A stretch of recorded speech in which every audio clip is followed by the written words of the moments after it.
ఆదివాసీల సేవలో అటవీ అధికారులు బిజీ అయ్యారు. గూడెం బిడ్డల దాహం తీర్చేందుకు బోర్లు వేస్తున్నారు. సోలార్ లైట్లు ఏర్పాటు చేస్తున్నారు. సిలిండర్లను పంపిణీ చేస్తున్నారు. ఆదివాసీ మహిళల కష్టాలను దూరం చేస్తున్నారు. అడవుల రక్షణే కాదు, ఆదివాసీల అభివృద్ధిలో ముందుంటామంటున్న ఫారెస్ట్ ఆఫీసర్ల గురించి స్పెషల్ స్టోరీ.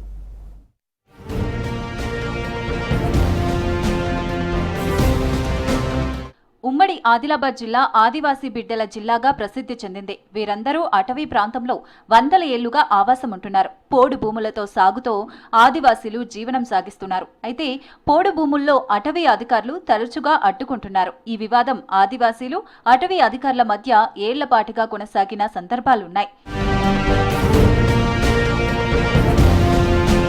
ప్రస్తుతం ఫారెస్ట్ అధికారుల తీరు మారింది. అడవులను కాపాడే ఆదివాసీలకు అండగా ఉండాలంటూ పిలుపునిస్తున్నారు. వాళ్ళు ఎదుర్కొంటున్న ఇబ్బందులను దూరం చేసేందుకు కృషి చేస్తున్నామంటున్నారు.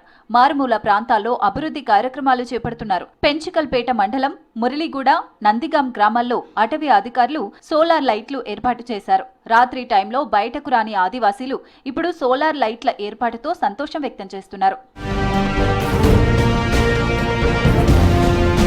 దహేగాం, సిర్పూర్టి, కౌటాల, ఆసిఫాబాద్, కెరిమేరి, కాగజ్ నగర్ మండలాల్లో 40 గ్రామాల్లో సోలార్ లైట్లు ఏర్పాటు చేశారు. అదేవిధంగా తిర్యాని మండలం మంగిగూడాలు, కికరణ్యాల్లో ఉన్న గూడాల్లో ఆదివాసీ బిడ్డలు తాగునీటి కోసం ఇబ్బందులు పడుతున్నారు.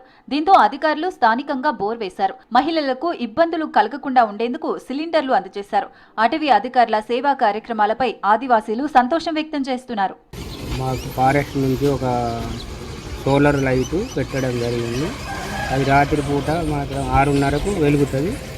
ఉదంతా ఉన్నది మంచిది. అటువంటి లైట్లు ఇంకా కూడా పెట్టి మమ్మల్ని మారుమూల గ్రామాలను ఆదుకోవాలని ప్రభుత్వం కానీ ఫారెస్ట్ డిపార్ట్మెంట్ కానీ మంచి పనులు చేస్తే మాకు బాగా ఉంటుందని. ఆసిఫాబాద్లో మహాత్మా జ్యోతి బాపులే పాఠశాల విద్యార్థులకు ఫిల్టర్ వాటర్ సౌకర్యం లేదు. ఆ విద్యార్థులకు త్రాగునీరు అందించడానికి ఫిల్టర్ ప్లాంట్ను ఏర్పాటు చేశారు అటవీ అధికారులు. మారుమూల ప్రాంతాల్లో వైద్య సేవలు కూడా అందిస్తున్నారు. ఆదివాసీలు నివసించే ప్రాంతాల్లో హెల్త్ క్యాంపులు నిర్వహిస్తున్నారు. ఇప్పటి వరకు స్థానికంగా 119 హెల్త్ క్యాంపులు నిర్వహించినట్లు అధికారులు తెలిపారు. అడవుల పరిరక్షణలో ఆదివాసీలు ముందుండాలని కళాజాత ప్రదర్శనలు నిర్వహిస్తున్నారు. అడవులు మరియు అడవులను ఆనుకొని జీవిస్తున్నటువంటి ఆదివాసులు, అత్యంత నిరుపేదైన ఆదివాసులు ఎవరైతే ఉన్నారో వాళ్ళకి మనం ఉచిత గ్యాస్ కనెక్షన్స్ ఇస్తున్నాము. ఉచిత రీఫిల్లింగ్ కూడా మనం అందజేస్తున్నాము. అడవులు మరియు అడవుల చుట్టూ ఆనుకుని ఉన్న అత్యంత మారుమూల గ్రామాలలో మనం సోలార్ లైట్లను ఏర్పాటు చేస్తున్నాము. ఏదైతే గ్రామాలలో బాగా నీటి ఎద్దడి ఉన్నదో, మంచినీటికి అవకాశాలు లేదో అలాంటి ప్రాంతాలలో మనం బోర్లు వేసి హ్యాండ్ పంపులను ఏర్పాటు చేస్తున్నాము.